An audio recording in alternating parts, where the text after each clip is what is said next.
โอเคเอาเล่าเบิ่งเอาเอ็ด 1 2 3 Fuck. Damn. it's good Yeah, well, it's not. สวัสดีทุกคนมื้อนี้ข้าพเจ้ามีของดีเนาะที่ว่าอยากให้ฝรั่งเพิ่นลองเนาะนั่นก็คือเหล้าลาวนั่นเองพี่น้องเหล้าไวน์วิสกี้สิให้เพิ่นลองให้ต่างประเทศเพิ่นลองว่าเหล้าขาวหวานเฮาสิมีรสชาติแบบไรเพิ่นสิมักอยู่บ่โอเค let's go hello my friend How you do you doing? know what it is I was thinking it was water. water this is a happy water เราก็มวนพี่น้องนี่คือ this เหล้าลาว Lao. หรือว่า Lao right? water. Lao water. เราวอเตอร์มันน้ำลาวมันน้ำลาวนี่คือเหล้าลาวอ๋อ good yeah Give me a sip. เสนอก่อนโอเค for me first ทดจะของกินก่อนเนาะ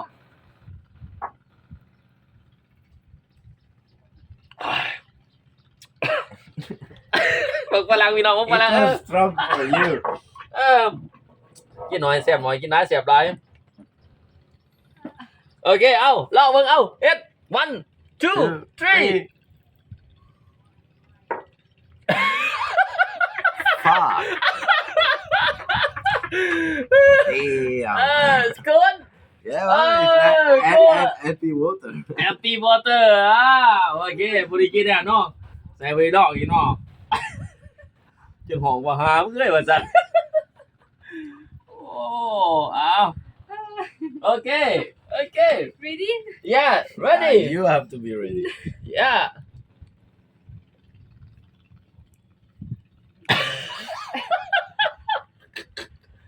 how is ลาว Good. เสียบเพิ่นมาโอเค how is ลาว Amazing. amazing good where you from Italy. Italy what's your name Filippo. Filippo so much Italy people nice to meet you Nice to meet you too. where you from Italy. Italy that is nice to I'm meet you Denise. Nice to meet you. ฝรั่งมาเที่ยวลาวต้องกินเหล้าพี่น้องนี่คือสุดยอดของประเทศลาว Happy Water เราเพลงก็มวนเนี่ย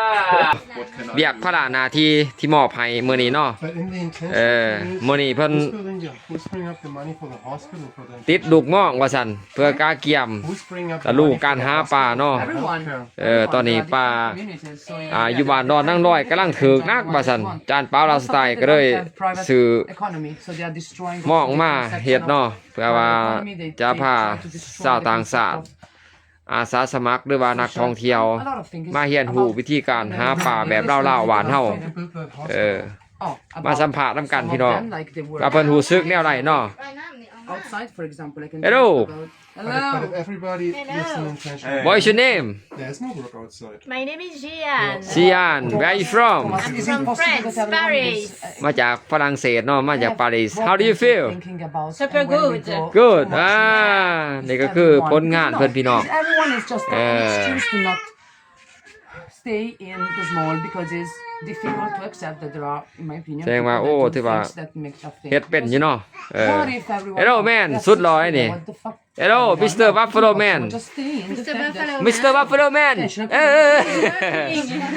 โอ้กำลังตั้งใจ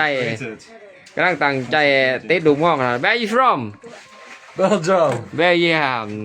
How do you feel How is this work This work is very tiring. เวียกนี่โอ้ยเมื่อยเป็นเมื่อย Exactly. เนี่ยคือบรรยากาศโอ้สุดยอดหลาย It's amazing doing this job. And you know why? I just had an amazing cup of this tea. And now I have to work. ว่า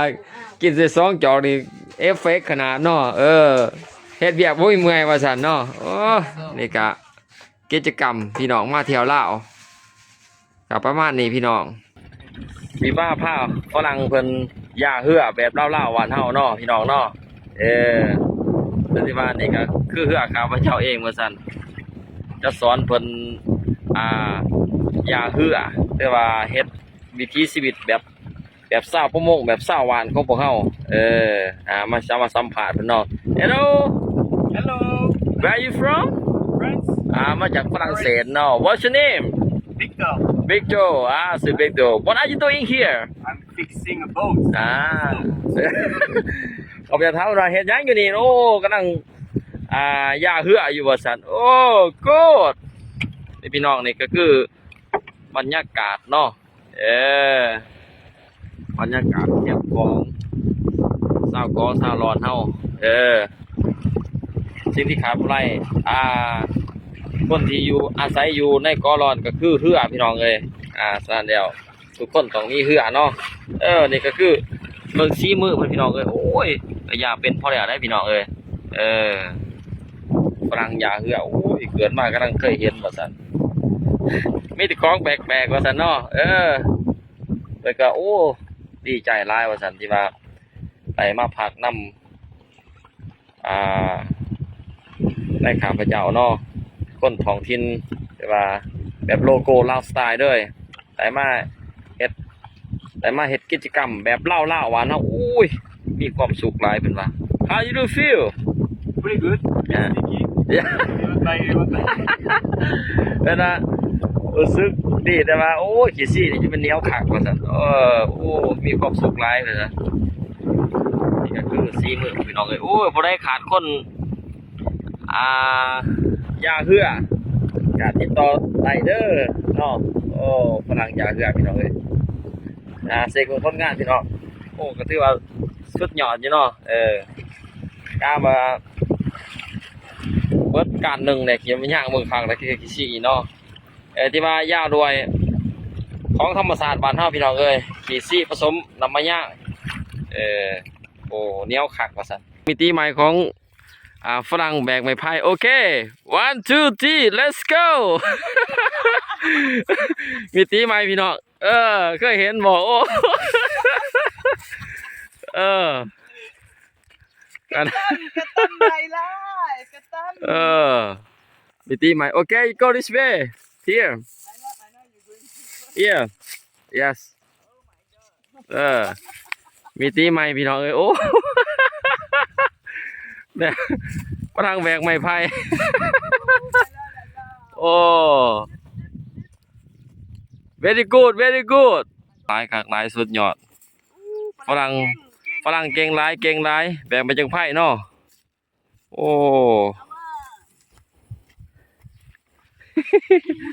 โอ้คักหลายHello what's your name My name is Sisara ซิสลาโอ้ชื่อซิสลาเนาะ เคยเป็นคนฝรั่งลาว คนฝรั่งลาวโอ้คนฝรั่งเศส แม่นแล้ว แต่ว่าเสือสายลาว นิดนึง Can you speak ลาวว่าภาษาลาวได้บ่ สบายดีบ่ โอ้ เลี้ยงเวียกหลาย นักบ่เมื่อย คนหลายเมื่อย เศสฝรั่งหรือฝรั่งเศสเนาะ ยอด เจ้าไปอยู่ฝรั่งแต่อยู่จักปี 1 ปี 1 ปีไปอยู่ฝรั่งแต่อยู่อายุ1 ปีเดี๋ยวนี้อายุจักปีแล้วนี่ 47 47ได้ดูจักคน 1 1คนผัวจักคนผัว2 ผัว1ขอบใจ บ่เป็นหยัง ขอบใจ บ่เป็นหยัง Hello where are you from Brazil. มาจากประเทศบราซิล What is your name My name is Anna. Anna sweet Anna How old are you 44. How is work today It's hard, huh? It's nice. เวียกมื้อนี้นักแต่ว่ามวนซื่นเนาะโอเคโอ้ข้าพเจ้าว่าเพิ่นมาแบกไม้ไผ่เนาะแสดงว่าท่านผู้ชมได้เห็นมิติใหม่ของการแบกไม้ไผ่ของชาติต่างชาติต่างจากคนลาวหลายว่าซั่นโอเคขอบใจเนาะโอเคขอบใจเนาะสำหรับ บ่เป็นหยัง การเข้ามารับชมแล้วก็ขอบใจสำหรับเข้ามาซอยเนาะโอเคบ๊ายบาย ปรับกัน